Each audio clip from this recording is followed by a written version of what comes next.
ಮೇಘಾಲಯ ರಾಜ್ಯದ ಶಿಲ್ಲಾಂಗ್ ಕ್ಷೇತ್ರದ ಸಂಸದ ರಿಕಿ ಎಜೆ ಸಿಂಗ್ಖಾನ್ ಅವರು ಫುಟ್ಬಾಲ್ ಆಟವಾಡುವಾಗ ಕುಸಿದು ಬಿದ್ದು ಮೃತರಾಗಿದ್ದಾರೆ. ಮೇಘಾಲಯ ರಾಜ್ಯದ ಪ್ರಾದೇಶಿಕ ಪಕ್ಷ ವಾಯ್ಸ್ ಆಫ್ ಪೀಪಲ್ ಪಕ್ಷದಿಂದ ರಿಕಿ ಎಜೆ ಸಿಂಗ್ಖಾನ್ ಅವರು ಲೋಕಸಭಾ ಚುನಾವಣೆಯಲ್ಲಿ ಗೆದ್ದು ಸಂಸದರಾದವರು. ತರುಣರಾಗಿದ್ದಾಗಿನಿಂದಲೂ ರಾಜಕೀಯಕ್ಕೆ ಬರುವುದಕ್ಕೆ ಮೊದಲಿನಿಂದಲೂ ರಿಕಿ ಅವರು ಕಾಲ್ಚೆಂಡು ಆಟ ಆಡ್ತಾ ಇದ್ರು. ಸಂಸದರಾದ ಮೇಲೂ ಸಮಯ ಸಿಕ್ಕಾಗ ಫುಟ್ಬಾಲ್ ಆಡುವುದನ್ನ ಬಿಟ್ಟಿಲ್ಲ.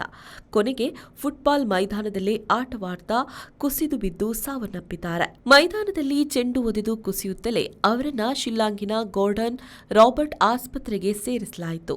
ಆದರೆ ಚಿಕಿತ್ಸೆಗೆ ಅವರ ದೇಹ ಸ್ಪಂದಿಸಲಿಲ್ಲ. 1-2 ಗಂಟೆಯಲ್ಲಿ ಇರುಳು 8:45 ಗಂಟೆಗೆ 54 ವಯಸ್ಸಿನ ಅವರು ಇಹಲೋಕ ತ್ಯಜಿಸಿದ್ದಾರೆ ಅಂತ ವೈದ್ಯರು ಘೋಷಿಸಿದ್ದಾರೆ. ಕಾಸಿ ಜಯಂತಿಯ ಗುಡ್ಡಗಾಡು ಪ್ರದೇಶದ ಜನರ ಅಭಿವೃದ್ಧಿಯಲ್ಲಿ ಅವರು ತಮ್ಮನ್ನ ತೊಡಗಿಸಿಕೊಂಡು ಜನಪ್ರಿಯರಾಗಿದ್ದವರು. 3.25 ಲಕ್ಷ ಮತಗಳ ಅಂತರದಿಂದ ಅವರು ಗೆದ್ದಿದ್ರು ಎಂಬುದು ಅವರ ಜನಪ್ರಿಯತೆಯನ್ನು ಸೂಚಿಸುತ್ತೆ. ಮೇಘಾಲಯದ ಮುಖ್ಯಮಂತ್ರಿ ಕೋನ್ರಾಡ್ ಕೆ ಸಂಗ್ಮಾ ಅವರು ಈ ಸಾವಿಗೆ ಆಘಾತ ವ್ಯಕ್ತಪಡಿಸಿದ್ದಾರೆ.